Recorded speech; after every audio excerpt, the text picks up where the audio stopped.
Welcome to another episode, everyone. We have the chilling moment. Inmates follow child killer Cal Bevins into a cell and do away with him. You see the warning right here. Now, after you find out why this happened, I don't think you'll be too upset about what happened to this individual. And we're going to get into that. We're going to get into that as well.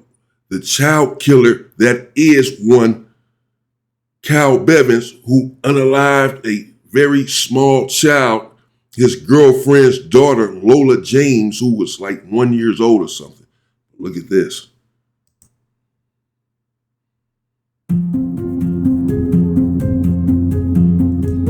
Okay, I'm gonna have to read this for you. So, CCTV shows the moment three prisoners stalk and follow an inmate into his cell before murdering him in cold blood.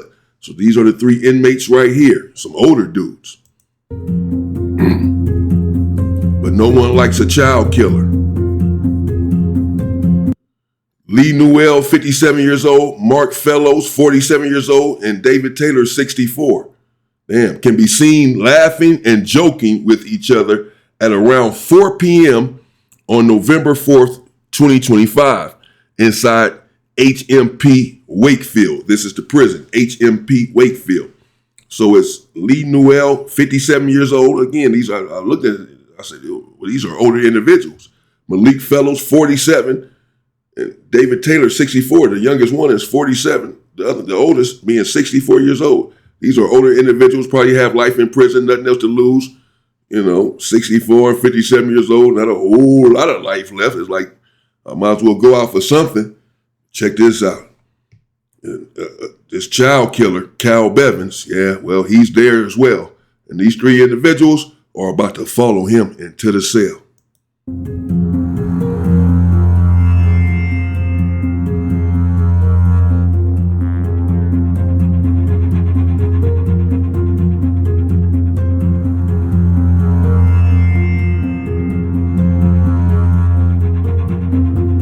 There you go. That's him right there.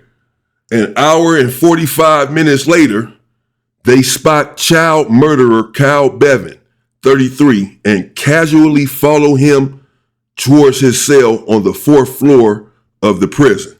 So an hour and 45 minutes after they was just right there congregating, talking and laughing and joking, those three individuals, they spot him here on the 4th tier and follow him. This is him here, Cal Bevin, with the green arrow pointing at him, heading to his cell.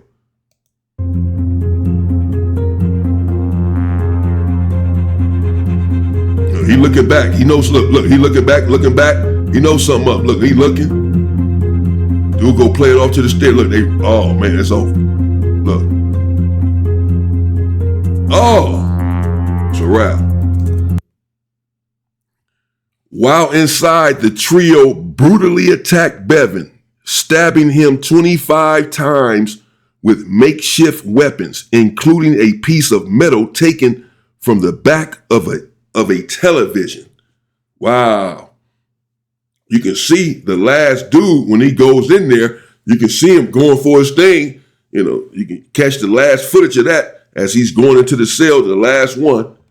Let's go back to it. You can see him reaching in. You can see him reaching for his weapon, basically. Watch. Bam! Look, he reaching for it right now. He about to go for it right now, right here in this red arrow. He about to go for it right now. Pull that thing out. Bam! It's a wrap. That dude wrapped up. They coming down like that never happened. Looking at his hand. They sweating, tired. The killers then tucked him in bed to make it look like he was sleeping before leaving him to bleed out. Whoa. Wow. You see him coming out from his cell. First, you see the dude looking back, Cal Bevin. He senses something, right? He knows he's a target, clearly. He knows something is up. He see these dudes following him, basically. You see him look back twice before he goes in his cell. He still decides to go on in the cell. And then the dude's right there at the doorway, just waiting on his two partners. The one goes to the stairway and just looks over, plays it off a little bit, then hurry up and runs to the cell. And the other one goes in, they all pull out. And that's a lot of work, stabbing someone 25 times. Believe it or not, that'll tire you out and everything else. It's exhausting. You see them coming out, looking at their hands, looking like they're sweating and all that. It takes a lot of work killing someone without a gun, with your hands or something else, whatever it is, a bat, whatever. It's going to take some effort. So they tucked him in the bed to make him look like he was sleeping before leaving him to bleed out. Wow. He in there bleeding out. But don't feel sorry for him yet, people.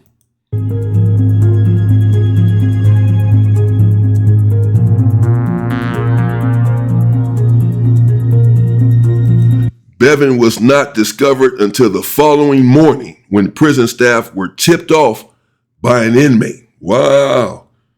He was not discovered until the following morning. So yeah, he done bled out now. He's gone.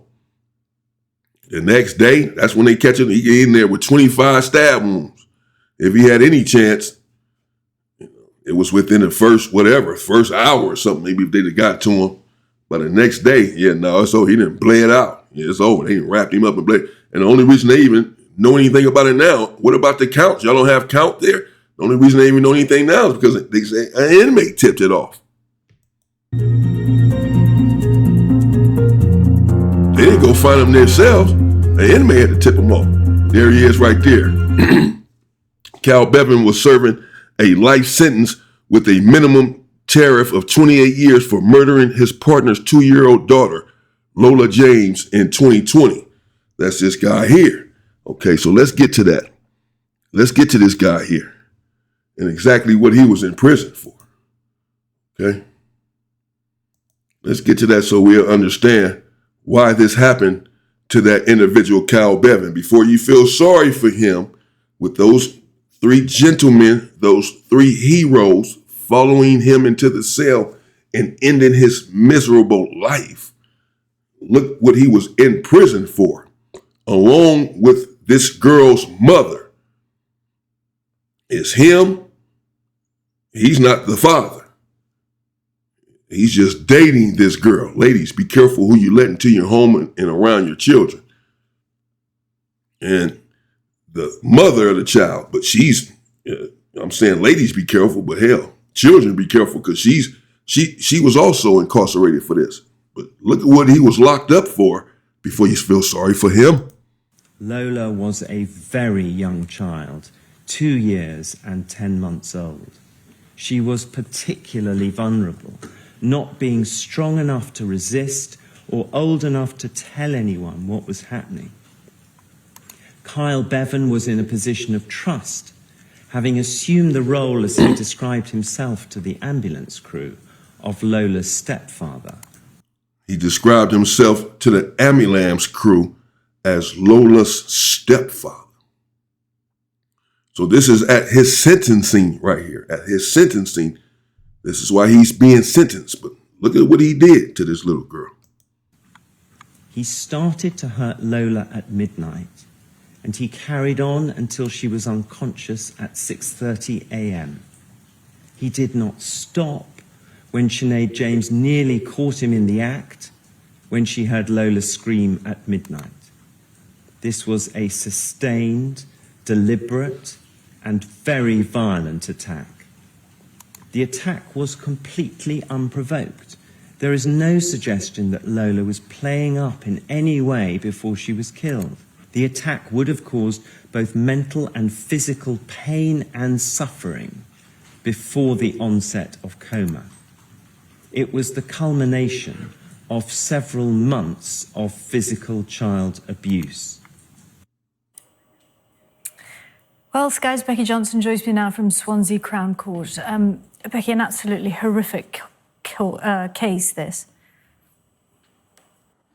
The details of this case are truly harrowing. Little Lola James suffered more than 100 injuries during that. Wow. Little Lola James suffered more than 100 injuries.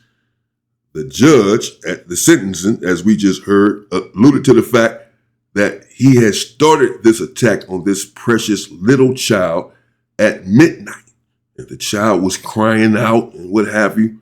And the attack carried on until 6 a.m., 6:30 a.m. As the judge said, a very deliberate attack. There's no accident here, folks. He abused and tortured the child essentially for hours, 6 to 7 hours, until he took her life. A little 2-year-old girl.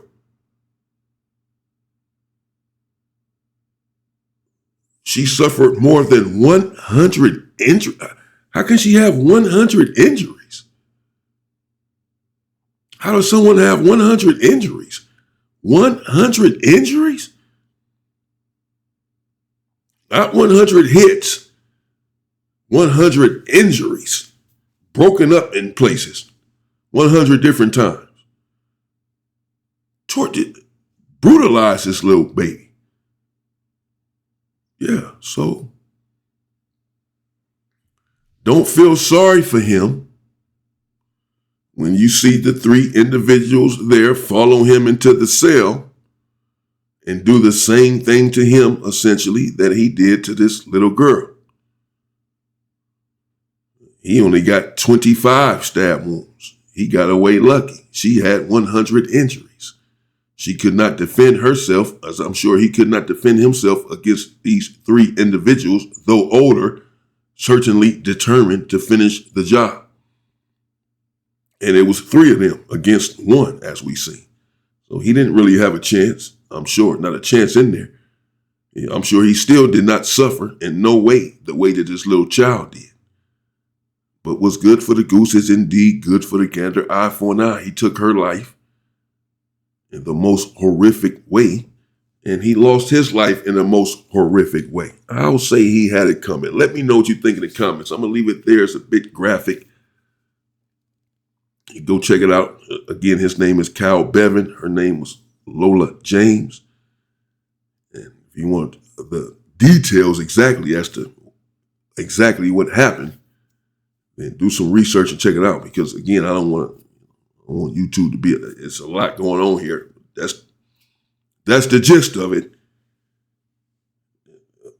What more do you need to know than what the judge just said, which was that he started this attack at midnight and it carried on until 6:30 a.m. And this lady here just reported from the news that the little girl suffered 100 injuries. Well, that's enough. We seen what happened with him. He suffered 25 stab wounds and was wrapped up in a blanket and in a mattress and left to die, left to bleed out. They didn't find him until the next morning. So he was just in there suffering. Excuse me. He was in there suffering for however long he was alive until he bled, until he bled out. He was in there suffering. He probably wasn't around that long, though, to tell you the truth. I'm sure these individuals, they went in there to do what they did, to end him. So these wounds were not in his toes. They didn't stab him in the feet. They didn't stab him in the legs and this and that. He was hit up in the neck, face, all that for sure. Chest. So 25 times with probably some bone crushers. So he didn't last long anyway. He was in there leaking.